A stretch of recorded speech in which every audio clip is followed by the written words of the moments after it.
Marcus Aurelius once wrote, "You have power over your mind, not outside events." But the Stoics understood something even deeper. Real power isn't about winning every argument. It's about knowing which situations to walk away from and which questions don't deserve an answer. When I was younger, I thought wisdom meant always knowing what to say. I believed staying silent made me look weak.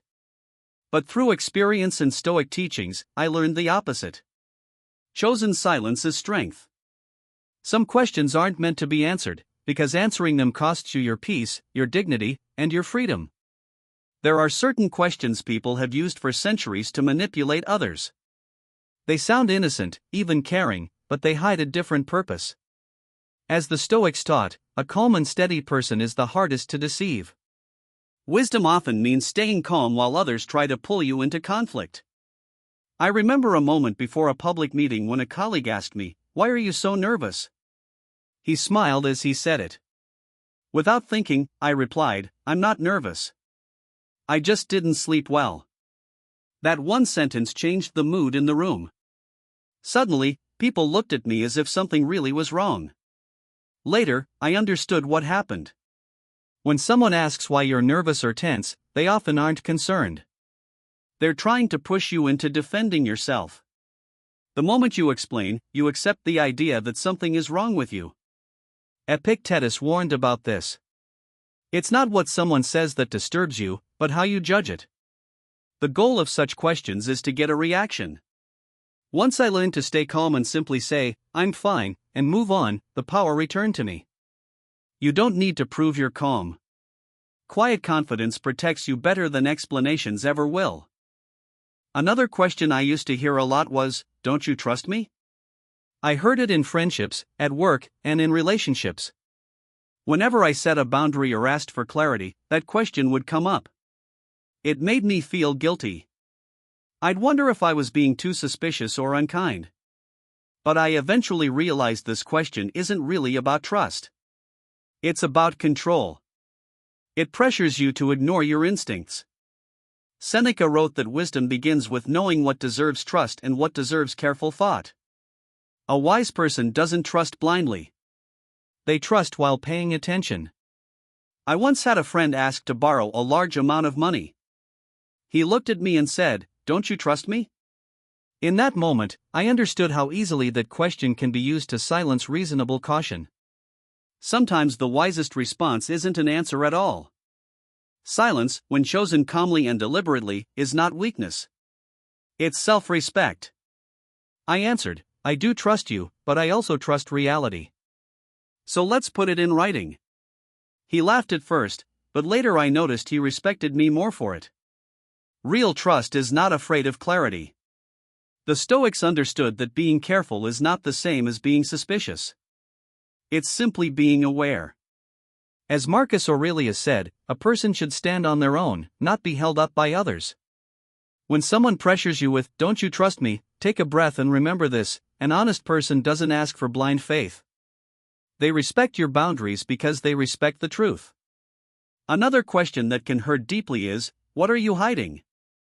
This often comes up when you want calm, but the other person wants control. They might say, "Why are you so quiet?" or "What are you hiding?"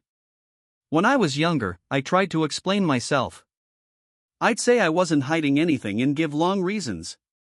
It never helped. People who ask these questions usually aren't looking for truth. They're looking for power. Seneca warned that you don't need to explain yourself to people who aren't being reasonable. The moment you answer, you put yourself in the position of someone who has done something wrong, even when you haven't. These questions are meant to break your inner boundaries and push you to reveal things you want to keep private. But privacy is not guilt. It's self-respect. I learned to respond differently. Everyone has a right to their inner space. Sometimes I calmly ask back, "Why do you think I'm hiding something?" This shifts the pressure back to them. Most of the time, they change the subject, because their goal was never understanding. It was control. If you're often accused like this, think carefully. The real issue may not be yours at all. Another question people ask is, do you think you're better than everyone else? This usually comes when you start changing your life. You stop gossiping, stop arguing, stop drinking or reacting the way you used to. That's when someone says, "Oh, so you think you're better than us now?" I used to defend myself and say, "No, I'm not better." But that's another trap. You end up apologizing for growing.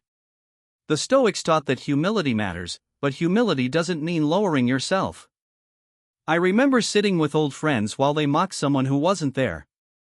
I stayed quiet, and someone laughed and said, "What, you think you're too wise for this?" In that moment, I realized my silence wasn't pride. It was peace.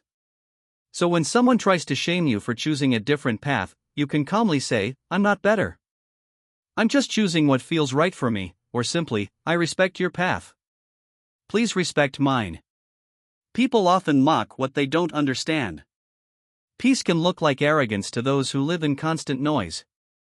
Another common trap is when someone says, "You won't get offended if I tell you the truth, right?" This sounds polite, but it's often a warning that something hurtful is coming. I used to say, "Sure, go ahead," and I always regretted it. By giving permission, I allowed myself to be disrespected. Epictetus taught that if you want peace, don't enter fights that don't matter. When someone asks if you'll be offended, they're really testing how much disrespect you'll accept. Once a coworker said, "You won't get offended if I tell you what people say about you behind your back, right?" I paused and said, "If it doesn't bring peace, I don't need to hear it." He was surprised, but he understood. That moment taught me that not every truth is worth hearing. A person who truly values honesty speaks with care, not with warnings. If someone has to ask permission to offend you, they already know they're crossing a line. You can answer by saying, "That depends on what you're about to say," or, "If you think it might offend me, maybe it doesn't need to be said."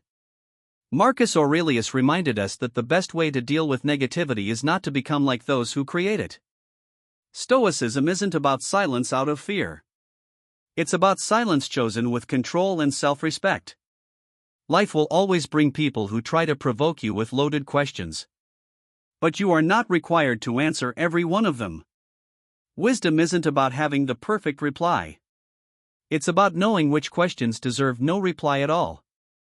When you walk away from manipulation, you don't lose. You grow. Each time you choose calm instead of reaction, you gain a little more freedom. As Seneca said, life isn't measured by length, but by quality. The same is true for conversations. What matters isn't how long they last, but how much peace they leave behind. The silence of the wise is worth more than the noise of the foolish.